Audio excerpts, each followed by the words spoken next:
السلام علیکم ورحمۃ اللہ وبرکاتہ۔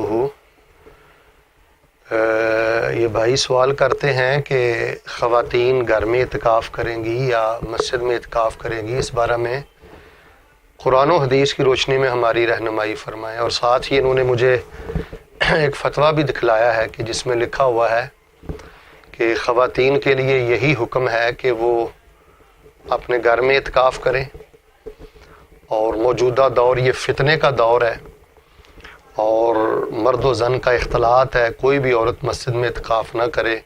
مسجد میں اعتکاف کرنا یہ مکروہ تحریمی ہے۔ تو ناظرین، محبین اور مستمعین، سب سے پہلی بات یہ ہے کہ اعتکاف یہ نفلی عبادت ہے۔ اعتکاف کرنے والا مسلمان یہ 10 دن اللہ کا VIP خاص مہمان ہوتا ہے، اور وہ اپنے دامن میں اللہ تعالیٰ سے خاص رحمتیں سمیٹتا ہے۔ تو یہ ایک نفلی عبادت ہے، اس میں سینہ زوری نہیں کرنی چاہیے، اس میں بہت زیادہ شدت سے کام نہیں لینا چاہیے، اخلاق سے گری ہوئی باتیں اور فتوے نہیں دینے چاہیے۔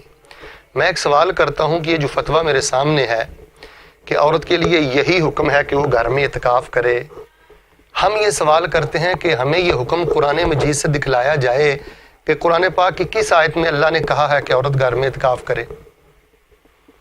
اس فتویٰ میں یہ جو لکھا ہے کہ عورت کے لیے یہی حکم ہے، اہل علم جانتے ہیں کہ یہی یہ کلمہ حصر ہے کہ یہی حکم ہے کہ وہ گھر میں اعتکاف کرے۔ یہ سیاستہ، جوامع مسانید، سیر اور حدیث کی درجنوں نہیں سینکڑوں کتابیں ہیں، کسی ایک کتاب سے ہمیں یہ دکھلایا جائے کہ رسول رحمت علیہ السلام نے فرمایا ہو کہ عورت کے لیے یہی حکم ہے کہ وہ گھر میں اعتکاف کرے۔ تو پہلی بات تو یہ ہے کہ فتاویٰ میں ایسی جسارت نہیں کرنی چاہیے۔ میرے پاس یہ اتھارٹی نہیں ہے کہ میں اپنی طرف سے کسی بات کو مکروہ تحریمی کا درجہ دے دوں۔ ایک شریعت کا حکم نہیں ہے لیکن میں یہ کہہ دوں کہ یہی شریعت کا حکم ہے۔ تو سب سے پہلی بات، تمام اہل اسلام تعصب کی عینوں کو اتار کر سنیں کہ عورت کا گھر میں اعتکاف بیٹھنا یہ کوئی حکم رسول ہے، نہ یہ حکم نبی ہے صلی اللہ علیہ وسلم۔ اور دوسری بات، یہ مکروہ تحریمی نہیں ہے، اس کو مکروہ تحریمی کہنا یہ بہت بڑا ظلم ہے۔ قرآن و حدیث کے جو عمومی دلائل ہیں اور ان کا جو اسلوب ہے، اس سے جو بات ہمیں سمجھ آتی ہے وہ یہی ہے کہ اعتکاف کے لیے مسجد کا ہونا یہ شرط ہے۔ اللہ تعالیٰ نے قرآن پاک میں جہاں اعتکاف کا ذکر کیا وَأَنْتُمْ عَاكِفُونَ فِي الْمَسَاجِدِ، تو مسجد کے ساتھ اس کو خاص کیا ہے۔ آپ مفسرین کو اٹھا کے دیکھ لیں، اس ضمن میں وہ کیا لکھتے ہیں، یہی لکھا ہے کہ اعتکاف کا تعلق مسجد کے ساتھ ہے۔ پھر آپ صحیح البخاری پڑھ کے دیکھ لیں کہ جب سیدہ عائشہ نے اجازت مانگی تو اجازت ملنے کے بعد انہوں نے خیمہ مسجد میں لگایا، دیگر ازواج مطہرات نے بھی مسجد میں لگایا، لیکن رسول اللہ صلی اللہ علیہ وآلہ وسلم میں بعد میں جو خیمے کھڑوا دیے تھے تو اس کی وجہ یہ نہیں تھی کہ عورت مسجد میں اعتکاف نہیں کر سکتی، جگہ کی قلت ہو سکتی ہے یا اس میں کوئی اخلاص کی کمی ہو سکتی ہے۔ اور اسی طرح بخاری شریف میں ہے، سنن ابی داود میں ہے، اعتکفت مع رسول اللہ صلی اللہ علیہ وسلم امرأۃ من ازواجہ، کہ رسول رحمت علیہ السلام کی ازواجات میں سے ایک آپ کی بیوی نے آپ کے ساتھ اعتکاف کیا۔ آپ دیکھ لیں یہ حدیث کی شروعات، وہاں انہوں نے لکھا ہے کہ مسجد میں اعتکاف کیا۔ آپ ابن حجر کو پڑھ کے دیکھ لیں، امام نووی رحمہ اللہ کو پڑھ کے دیکھ لیں، سب یہی کہتے ہیں کہ اعتکاف کا تعلق یہ مسجد کے ساتھ ہے۔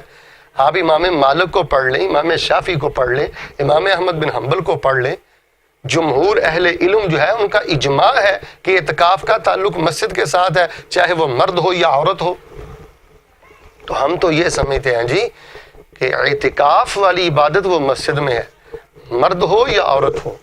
تو اگر کسی مسلمان عورت کا شوہر یا کسی بیٹی کا باپ یا اس کا بھائی جو اس کا ولی ہے اس کو اجازت دے دے اور مسجد میں الگ انتظام موجود ہو، جیسے کہ ہمارے ہاں گیلری میں ہوتا ہے یا نیچے بیسمنٹ میں مسجد میں ہوتا ہے، تو عورت کو وہیں اعتکاف بیٹھنا چاہیے۔ اور ہر شہر میں تقریباً ایسی مساجد موجود ہیں، مرد و زن کا بالکل اختلاط نہیں ہے۔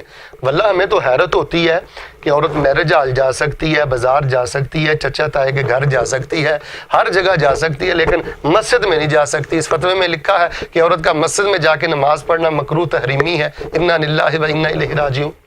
جب یہی بات حضرت عبداللہ کو ان کے بیٹے نے کہی تھی تو انہوں نے ساری زندگی ان سے کلام کرنا چھوڑ دی تھی کہ بیٹے تجھے شرم نہیں آتی، میں تجھ کو رسول اللہ کی حدیث سناتا ہوں اور تم کہتے ہو کہ ہم عورتوں کو مسجدوں میں جانے سے روکیں گے۔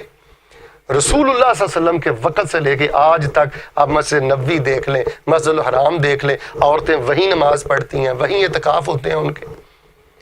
آپ مولانا عبدالحی لکھنوی پڑھ کے دیکھ لیں، دیگر احناف کو بھی پڑھ کے دیکھیں، انہوں نے لکھا ہے کہ اگر حالات اور ماحول سازگار ہو تو عورت مسجد میں اعتکاف بیٹھے، اور وہ بخاری کی روایت بطور دلیل انہوں نے ذکر کی ہے۔ تو بہر صورت جی ہم یہ کہتے ہیں کہ افراط و تفریط سے کام نہ لیں، مسجد میں عورت کا اعتراف بیٹھنا اس کو مکروہ تحریمی نہ کہیں، اور یہ بات نہ کہیں کہ عورت کے لیے یہی حکم ہے کہ وہ گھر میں بیٹھے۔ گھر میں عورت کا کوئی اعتکاف نہیں ہے، کوئی اعتکاف نہیں ہے۔ ازواج مطہرات میں سے کوئی گھر میں اعتکاف نہیں بیٹھتی تھی، اپنے خیموں میں اپنے حجروں میں اعتکاف وہ نہیں بیٹھتی تھی۔ اللہ تبارک و تعالیٰ کے حضور دست بستہ دعا ہے کہ وہ ہمیں اعتدال نصیب فرمائے اور شریعت کے مزاج کو سمجھنے کی توفیق عطا فرمائے، اور بالخصوص وہ احکامات جن میں مردوں کو مخاطب کیا جاتا ہے، جب تک کوئی الگ سے خاص دلیل نہ آئے تو عورتیں بھی اس میں شامل ہوتی ہیں۔ مرد و زن، خواتین اور مرد حضرات کا اعتکاف یہ مسجد میں ہے۔ اللہ تبارک و تعالی مجھے اور آپ کو ان باتوں پہ غور کرنے کی توفیق عطا فرمائے۔ سبحان ربک رب العزت عما یصفون وسلام علی المرسلین والحمد للہ رب العالمین۔